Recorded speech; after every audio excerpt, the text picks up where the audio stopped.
What if Satoru Gojo had escaped the prison realm, but in the world of Jujutsu Kaisen Module, 68 years in the future? What if, when he finally got out, decades had passed, the world had completely changed, and Yuji Itadori was no longer that 5-year-old kid he once knew, but the strongest being that ever existed in the Jujutsu Kaisen universe? That's exactly what we're diving into today. And there's one thing Yuji would do in this confrontation that would change the fate of this universe forever, but we'll get to that. My name is Shoyo, and today we're theorizing what would happen if Satoru Gojo finally woke up in the world of Jujutsu Kaisen Module, nearly 7 decades after being sealed, and ended up facing the guy who was once his own student, Yuji Itadori. But before we jump into this journey through the future of Jujutsu Kaisen Module, go ahead and subscribe and drop a like, because it really helps the channel keep bringing theories and stories like this one. To understand this scenario, you first need to know what happened to the prison realm. In the original Jujutsu Kaisen manga, Satoru Gojo was freed thanks to Angel. But in this timeline, that never happens, because Ryam and Sukuna would kill Hanakurusu before she could break the seal. And without her, Gojo would be trapped forever. So with Gojo locked away, what would happen to the rest of the world? Kenjaku, that guy who spent centuries hopping from body to body to orchestrate the culling game, would end up getting taken out by Takaba and Yuta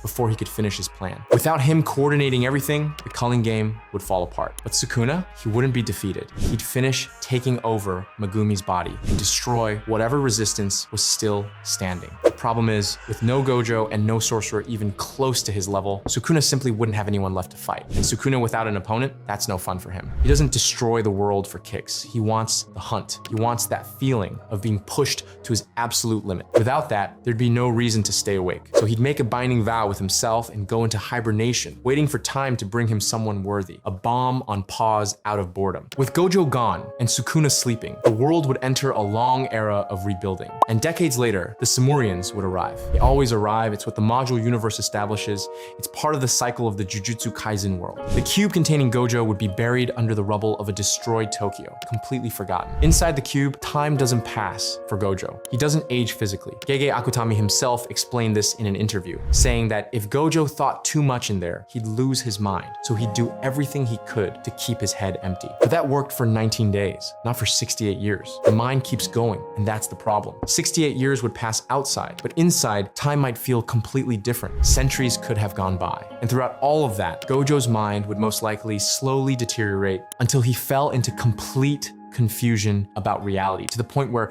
even someone as sharp as Gojo wouldn't know anymore whether he was trapped or free, whether the world still existed, or whether any of it was even real. And what would that madness do to Gojo's infinity the moment he got out? We'll get to that in a second. In 2086, the Samurian energy that had been spreading through Japanese soil for decades would cause a resonance with Tengen's already weakened seal. The mechanism would fail, the cube would open, and Satoru Gojo would step out into the world for the first time in 68 years. Except the Gojo who came out wouldn't be the same one who went in. He'd be cold, distant, almost unrecognizable. The six eyes would still work perfectly, scanning everything around him with total precision, but there'd be no warmth behind them anymore. The smile would still be on his face, but now it'd be completely hollow, the smile of someone who learned to imitate feeling, not actually feel it. And here comes the first big question. Would the infinity of a mentally broken Gojo work differently than normal? Hold on, we'll get there. After sensing the energy signature of the cube opening, Yuji Itadori would show up in seconds, because Yuji would still be alive. In fact, he'd be one of the only ones from the old guard still around. The residual fusion with Sukuna had completely stopped his aging, so he'd have over 80 years of experience packed into the body of a young adult, with every scar and every battle of the past decades carved into the way he moved. And this wouldn't be the same Yuji who cried over Junpei's death. This would be the man who watched everyone die of old age while he stayed the same. The two would face each other for the first time. Yuji would speak in a tired voice, carrying the weight of decades, and say that Sensei was late. Gojo would smile, but the smile wouldn't reach his eyes. The six eyes would scan Yuji like he was an unknown threat. The broken mind would process the information, but wouldn't fully recognize who was standing in front of him. Gojo would respond, mechanically acknowledging the name, saying he'd grown, but with zero warmth behind it. Yuji would immediately realize something was seriously wrong. Same white hair, same infinity, pulsing around his body, but his eyes would be empty in a way Gojo never was. And before Yuji could say another word, Gojo would fire off red. The gravitational repulsion punch that would destroy any special grade sorcerer would be stopped with a simple fist movement by Yuji. For the first time in decades, something inside Gojo's broken mind would register genuine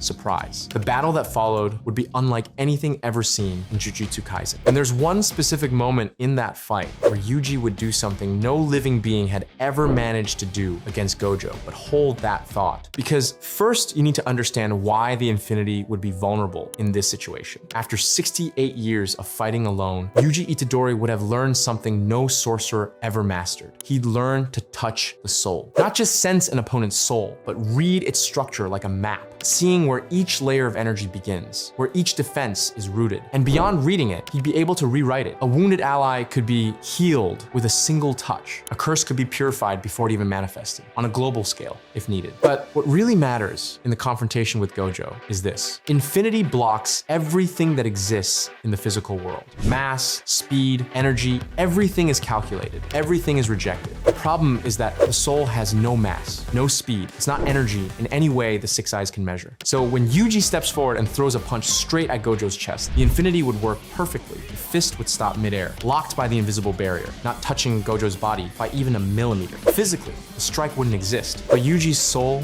would already be inside. The damage would come from the inside out. Gojo would feel the impact at the deepest layer of what he is, not in his body, not in his energy, but in the very structure of his existence. Like something has shaken an entire building without ever touching the walls. The Six Eyes would have no way to process an attack that never passed through the Infinity. That was simply already there. In response, Gojo would open the unlimited void. Space would begin to warp, reality bending to the geometry of infinity. Yuji would already see it coming. Before the barrier closed, he'd activate Shrine not as a brute attack, but as a precise cut into the structure of the domain itself. Sukuna's technique, now completely part of Yuji, would slice through the fabric of unlimited void from the outside in like scissors through wet paper. The domain would collapse. Gojo would look at his own hands, unable to process what just happened. The punch that stopped at the Infinity still hurt from the inside. In his entire existence, no one had ever closed unlimited void from outside. Yuji hadn't broken through anything. He'd simply bypassed it. Yuji would then fire piercing blood. Dozens of guided beams cutting through the air,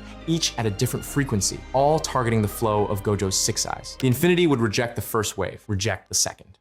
But here's where the true tactical monster that Yuji had become really shows. Remember how Gojo can keep Infinity running 24 hours a day? He uses reverse curse technique to constantly heal his own brain. Otherwise, the sheer volume of information processed by the Six Eyes would simply fry his mind. But Gojo's brain is now fractured from 68 years of isolation. That continuous healing is unstable, running on pure instinct, hanging by a thread. When Yuji's beams start learning from each rejection and adapting their frequency with every attempt, they're not just testing the barrier, they're forcing an already collapsing brain to recalculate thousands of threats per second. The overload is immediate. Gojo's broken mind simply can't keep up with the pace of his own reverse technique. And for the first time in his life, Gojo would start feeling the Six Eyes weakening, slowly, flickering like an electrical current, failing before a total blackout. And then, for the first time since stepping out of the cube, something in Gojo's shattered mind would work right. He'd realize Yuji wasn't trying to kill him. Yuji was trying to wake him up from that state. Yuji would stop the attack. That realization from Gojo would be the first clear sign that the real sensei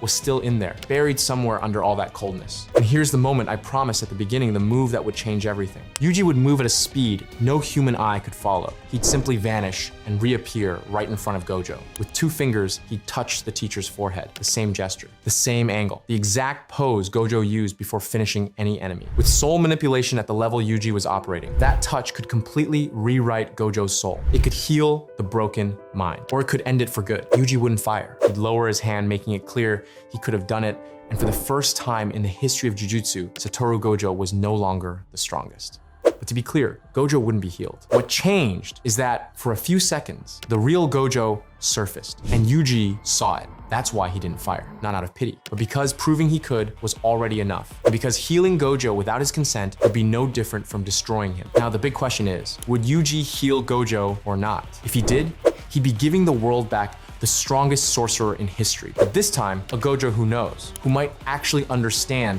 what it means for someone to exist above him. And if he didn't, Gojo would remain in that state, lucid enough to recognize Yuji in certain moments, but broken enough to be unpredictable. But regardless of what Yuji decided, one thing would be certain. The energy signature of that confrontation would be too massive to go unnoticed. And somewhere deep within his binding vow, Sukuna would feel it. After 68 years of hibernating for lack of worthy opponents, the taste he'd been waiting for would have just returned. So what do you think would Sukuna wake up and come straight for Yuji? Drop a comment letting me know if you want to see a Yuji versus Sukuna video in this timeline. See you in the next one. Peace.